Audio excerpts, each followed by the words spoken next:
Bismillahirrahmanirrahim. Assalamualaikum warahmatullahi wabarakatuh. Bertemu kembali di kuliah online mata kuliah advokatur. Pertemuan yang ke-15.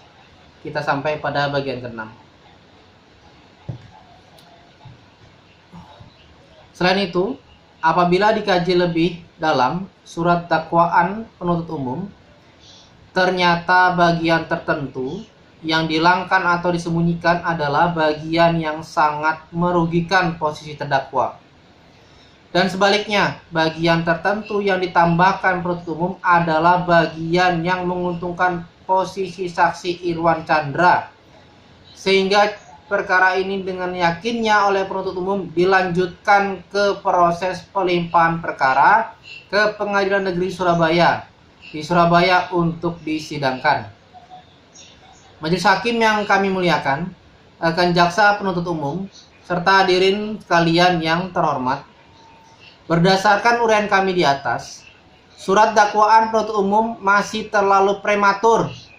Belum waktunya diajukan ke depan persidangan Pengadilan Negeri Surabaya di kota Surabaya. Dan perkara pidana ini terkandung sengketa kepemilikan dan harus diperjelas dulu secara hukum perdata. Berdasarkan fakta ini, kami para penasihat hukum terdakwa menilai dakwaan penuntut umum masih bergantung kepada badan peradilan lain, sehingga dakwaan ini dinilai prematur.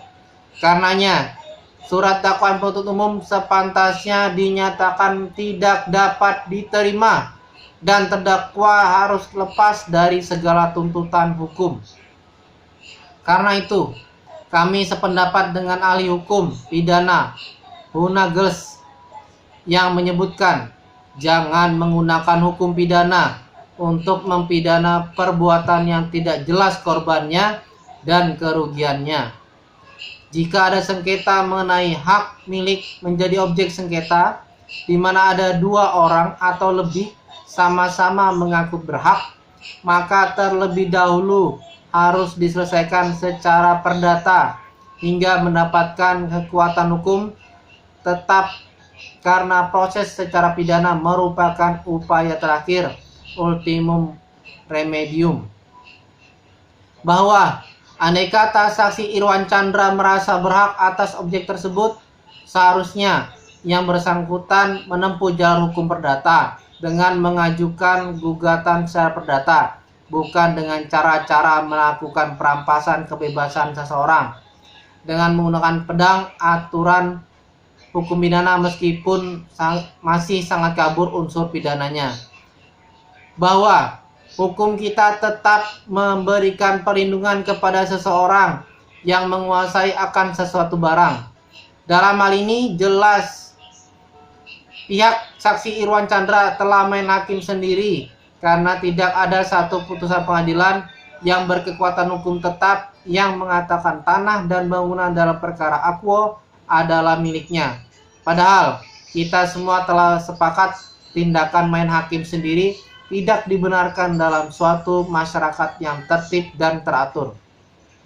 Bahwa kasus pidana yang sedang kita hadapi ini adalah merupakan kasus rekayasa yang dilakukan segelintir orang yang profesional litigator, tukang pembuat perkara. Sungguh sangat disayangkan rekan penuntut umum dalam kasus terdakwa Soleh Harjanto bin Slamet alias Hokian Lai ikut hanyut dalam permainan tukang pembuat perkara dengan memperkosa kaidah-kaidah hukum untuk maksud-maksud tertentu dan tujuan tertentu, di mana terdakwa Soleh Harjanto ataupun kami para penasihat hukum terdakwa tidak mengetahuinya.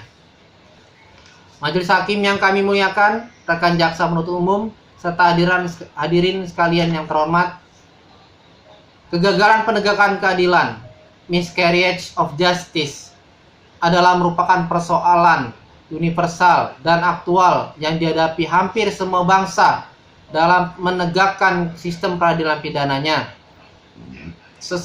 Seorang pejabat yang mempunyai kuasa dan wewenang menegakkan hukum dan keadilan ternyata menggunakan kuasa dan wewenang yang ada padanya justru untuk memberikan ketidakadilan.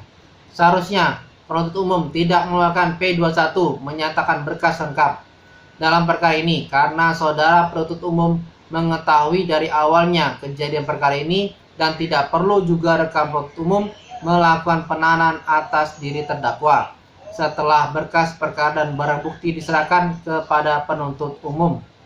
Sebagaimana kita ketahui bersama, eksepsi merupakan bagian dari pledoi dan merupakan ujung tombak pledoi yang amat penting mematahkan argumentasi penuntut umum yang telah membawa suatu yang tidak mempunyai dasar hukum untuk diajukan perkara pidana.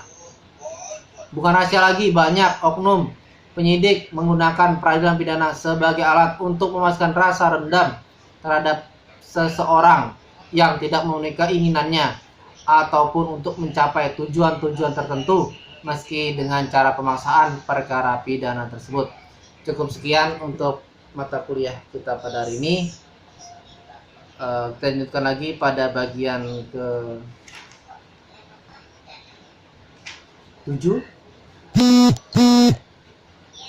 Semoga bermanfaat. Terima kasih telah menonton. Assalamualaikum warahmatullahi wabarakatuh.